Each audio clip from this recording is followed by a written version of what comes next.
कर्मफल व्यवस्था को समझना बहुत मुश्किल कभी कभी हो जाता है। इसीलिए उपनिषद आदि में कथाओं के माध्यम से बहुत सारे सिद्धांतों को गुरु ने शिष्य को उपदेश दिया है। कर्मफल के आधार पर अर्थात फल के आधार पर कर्म 3 प्रकार के होते हैं: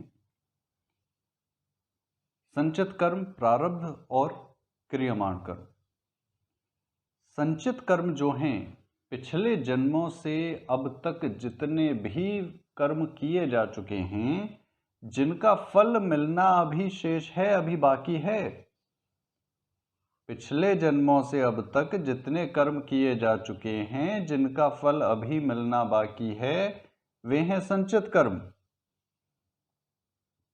और जिन कर्मों का फल मिलना प्रारंभ हो चुका है या अभी मिल रहा है, वे हैं प्रारब्ध। संचित तो पूरे कर्म हो गए जितने भी पूर्व जन्मों से अब तक के हैं। उनमें से इस जन्म में भोगने के लिए जितने कर्म निकाल कर ईश्वर ने हमें दिए, वे हो जाते हैं प्रारब्ध। उसी को हम प्रारब्ध कहते हैं, जिसके आधार पर हमारी आयु, जाति आदि निर्धारित होती है। और जो वर्तमान में हम कर रहे हैं वह है क्रियमाण कर्म। हम आपको उपदेश दे रहे हैं, उपदेश अच्छा है तो अच्छा क्रियमाण कर्म हो गया, उपदेश बुरा है तो ये बुरा हो गया। अब प्रश्न ये आता है कि कई बार हम गलत कर्म करते हैं और इस जीवन में हमें उसका बुरा फल मिलता ही नहीं, तो क्या कभी उसका फल नहीं मिलेगा? महाराज मनु कहते हैं कि जो निरपराध निरीह जीवों का अपने सुख के लिए वध करता है, वह न तो इस जीवन में सुख पाता है और न ही मरने के बाद।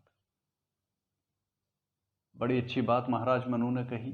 श्री कृष्ण ने भी वही कहा, योग दर्शन में भी वही कहा गया। इसे कथा के माध्यम से समझते हैं, कर्म का फल कब और किस प्रकार से मिल सकता है। एक महात्मा नदी किनारे संध्या वंदन कर रहे थे। उसी समय उन्होंने देखा कि एक मछेरा, एक मछुआरा जिसे कहते हैं, नदी पर आया और आकर उसने अपना मछली पकड़ने के लिए जाल फैलाया। महात्मा ने उसे देखा तो कुछ चिंतित हुए उसके लिए। तो संध्या वंदन करने के उपरांत उठकर आए और उससे बोले, भाई, इस जघन्य कार्य को क्यों करते हो? जो जैसा कर्म करता है उसको वैसा ही फल ईश्वर देता है। क्यों इन निरपराध जीवों की हत्या कर रहे हो? ये कुकर्म है, इसे छोड़ दो। महात्मा की बात सुनकर मछेरे ने जो उत्तर दिया, क्या कहता है कि महाराज, यह तो हमारे पूर्वजों की आजीविका है। बहुत से लोग इस कार्य को आज भी कर रहे हैं। आज तक तो किसी को इसका बुरा फल मिला नहीं। आप जाइए, अपना रास्ता पकड़िए, मेरा जो कर्म है मुझे करने दीजिए। अब एक विद्वान की पहचान है कि जब कोई मूर्ख उसे दिखे कि गड्ढे में गिरने जा रहा है और हठी है। अज्ञानी एक अलग बात है, मूर्ख होना एक अलग बात है। अज्ञानी वो है जिसे ज्ञान नहीं है, लेकिन वह दूसरे से ज्ञान पाने के लिए तैयार है। और मूर्ख वो है जिसे ज्ञान है भी नहीं और ज्ञान अगले का सुनना भी नहीं चाहता। जब महात्मा ने ऐसा देखा तो शांत होकर वो आगे चले गए। बोले, भाई, इससे कौन लड़ाई करे, ठीक है। कालांतर में शरीर त्यागने के पश्चात उस मछेरे ने हाथी की योनि में जन्म लिया। वह बहुत ही सुंदर एक उत्कृष्ट श्रेणी का हाथी बनकर जन्मा, और जब वह बड़ा हुआ तो राजा के लिए हाथियों की खोज हो रही थी। राजा ने जब उस हाथी को देखा तो मानो कौओं के बीच में एक हंस खड़ा है, इतना सुंदर हाथी।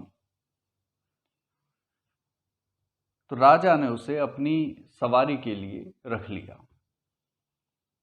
अब तो उसकी सेवा पहले से भी अधिक होने लगी।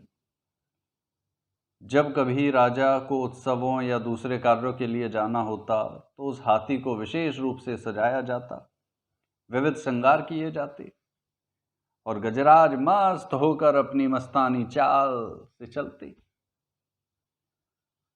परंतु ये समय की गति बड़ी विचित्र है। प्राणी जहां कहीं भी जाता है, ये जीपीएस ट्रैकर ऐसा ईश्वर ने लगाया है कि उसका कर्म उसको ढूंढता हुआ पहुंच जाता है। आजकल आ रहा है ना मोबाइल में जीपीएस ट्रैकर, तो मोबाइल कहीं खो जाए, लैपटॉप खो जाए, उसको ढूंढते ढूंढते आप पहुंच सकते हैं। तो वैसे ही कर्म के लिए भी व्यवस्था ईश्वर ने की है। उस हाथी को कोई भयंकर रोग हो गया। अब राजा का प्रधान वाहन है, तो बहुत से पशु चिकित्सक उसके इलाज के लिए बुलाए गए, दवा की गई। परंतु जैसे जैसे दवा दे रहे हैं, रोग बढ़ता जा रहा है। बड़ी अजीब स्थिति। अब उसे रोग ऐसा हो चुका है कि चिकित्सकों ने सुझाव दिया कि जो हस्तिशाला है, जो हाथियों के रखने की जगह है, यदि वहां से इस हाथी को बाहर नहीं निकाला गया तो हो सकता है यह संक्रामक रोग अन्य हाथियों को भी हो जाए। विवश होकर राजा ने अपने प्रिय हाथी को बाहर निकलवा दिया। परंतु फिर भी राजा का प्रिय है तो उसकी सेवा के लिए कुछ सेवक नियुक्त कर दिए कि भाई एकांत में इसको छोड़ दो, लेकिन वहां भी इसके भोजन आदि की व्यवस्था कर दो। अब धीरे धीरे हाथी के सारे शरीर में कीड़े पड़ गए, जो दिन रात उसका मांस नोच नोच कर खाने लगे। सहस्त्रों कीड़ों के दंश से वह चिंगाड़ता, कभी उठता कभी बैठता, हाथ पैर सिर पटकता, सूंड घुमाता, परंतु रोग मुक्ति का कोई उपाय उसे नहीं दिखता, और विवश होकर बेचारा उस पीड़ा को सहन करता रहता। अब संयोगवश वही महात्मा जो उस मछेरे को मिले थे, उस मार्ग से निकल रहे थे। उन्होंने बेचारे हाथी को दयनीय अवस्था में देखा तो देखिए, साधु महात्मा भले ही कितने ही क्रोधित हो जाएं, लेकिन मनुष्य कितना ही मूर्ख हो, पर उनके हृदय में दया आ ही जाती है। अब महात्मा ने जब उनके मनोमय कोश में संकल्प हुआ, भाई बड़ी दयनीय स्थिति है, इसकी सहायता करें कुछ, तो उनके विज्ञानमय कोश में विचार उत्पन्न हुआ, ज्योतिष की विद्या उत्पन्न हुई, जिससे उन्होंने जाना कि अरे ये तो वही मछेरा है। अब जब यह ज्ञान हुआ तो महात्मा सब समझ गए।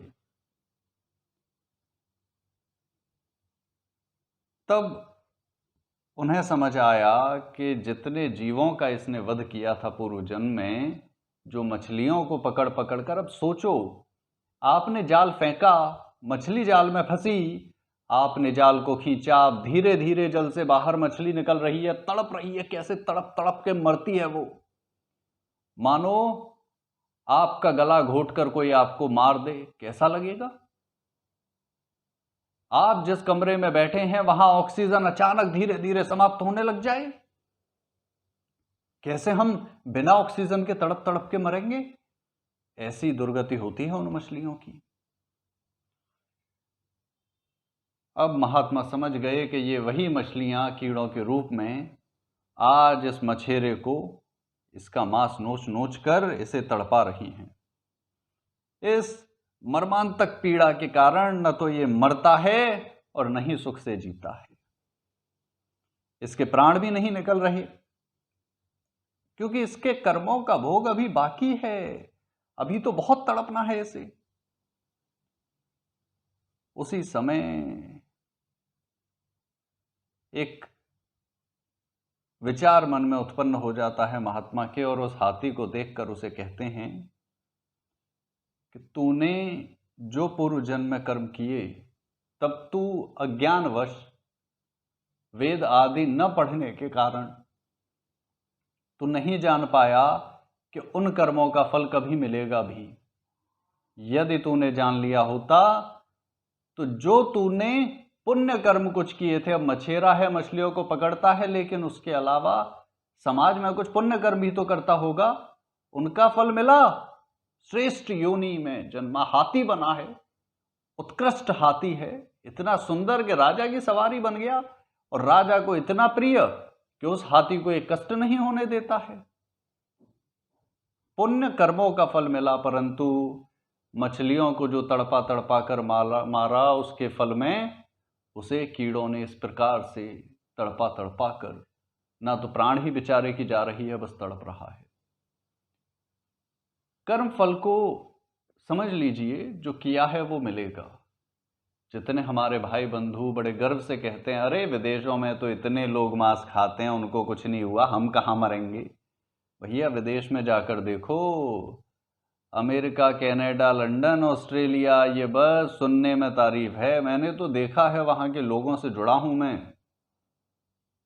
यहाँ जो भारत में चैन से रोटी खाते हो ना, वहाँ लोगों पे घर पैदा नहीं होते, शेल्टर होम में घूमते फिरते हैं। मानसिक रोगी इतने हैं, अमेरिका का तो WHO रिकॉर्ड दे चुका है सर्वे कराकर, मुश्किल से कोई 1% व्यक्ति अमेरिका में ऐसा मिलेगा जो मानसिक रोगी नहीं है। प्रतिदिन 4-5 गोलियां खाकर जीते हैं कम से कम। दंड तो मिलता है, किसी का इसी जन्म में, किसी का अगले में।